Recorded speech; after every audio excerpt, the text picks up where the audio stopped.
میرا غفلت میں ڈوبا دل بدل دے. نحمدہ ونصلی علی رسولہ الکریم، اما بعد. اعوذ باللہ من الشیطان الرجیم، بسم اللہ الرحمن الرحیم. رب اشرح لی صدری ویسر لی امری واحلل عقدۃ من لسانی یفقہوا قولی. السلام علیکم. سورہ فاتحہ. شروع اللہ کے نام سے جو بڑا مہربان اور نہایت رحم والا ہے. تمام شکر اور تعریف اللہ کے لیے ہے جو پوری کائنات کا پالنے والا ہے، بے حساب مہربان، جس کی رحمت ہمیشہ ہمیشہ کے لیے ہے اور جو جزا اور سزا کے دن کا مالک ہے. اے پروردگار، ہم تیری ہی عبادت کرتے ہیں اور تجھی سے مدد چاہتے ہیں. ہمیں سیدھے راستے کی ہدایت بخش دے، ان لوگوں کے راستے کی ہدایت جن پر تو نے انعام فرمایا، اور جن پر تیرا غضب نازل ہوا ان کی نہیں، اور نہ ہی بھٹکے ہوئے کی. حضور صلی اللہ علیہ وآلہ وسلم نے ہمیں یہ طریقہ سکھایا ہے کہ ہر اچھے کام کی ابتدا بسم اللہ سے کی جائے. اللہ پروردگار کے وہ ذاتی نام ہے جو اس کے علاوہ اور کسی کے لیے نہیں بولا جاتا. رحمان کا مطلب ہے بے حساب اور رحم کرنے والا اور مہربان. وہ ایسی رحمت کرنے والا ہے جو ہمیشہ سے ہے اور ہمیشہ کے لیے ہے. اللہ کی یہی صفات اس کی باقی تمام صفات پر حاوی ہیں. ہماری عاجزی کا تقاضا ہے کہ اللہ سے ہر وقت اس کی رحمت طلب کریں. عبادت کے معنی ہے کسی کے سامنے عاجزی اور پستی کا اظہار کرنا.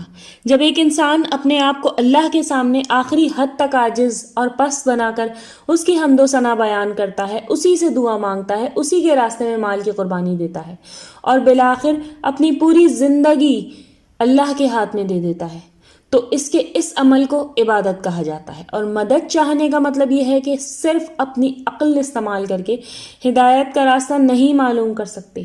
اس کے لیے ہمیں اللہ ہی سیدھے راستے کی ہدایت دے سکتا ہے.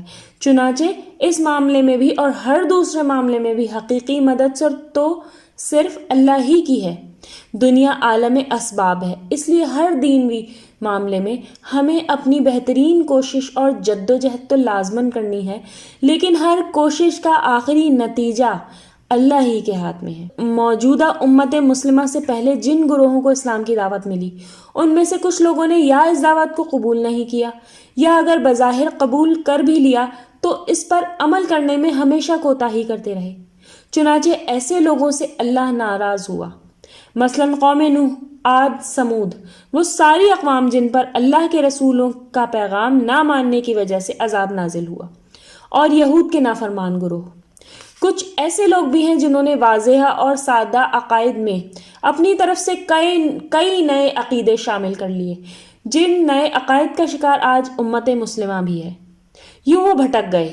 اس کی سب سے بڑی مثال نصارہ کے وہ گروہ ہیں جنہوں نے تثلیث کا عقیدہ ایجاد کیا.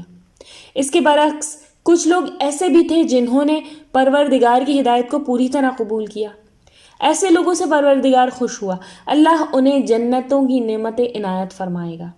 ہم اسی راستے کی دعا اپنے پروردگار سے مانگتے ہیں جس پر آدم علیہ السلام سے لے کر آج تک اللہ کے فرمانبردار بندے چلتے رہے ہیں. صدق اللہ العظیم. السلام علیکم ورحمۃ اللہ وبرکاتہ. میرا غفلت میں ڈوبا دل بدل دے.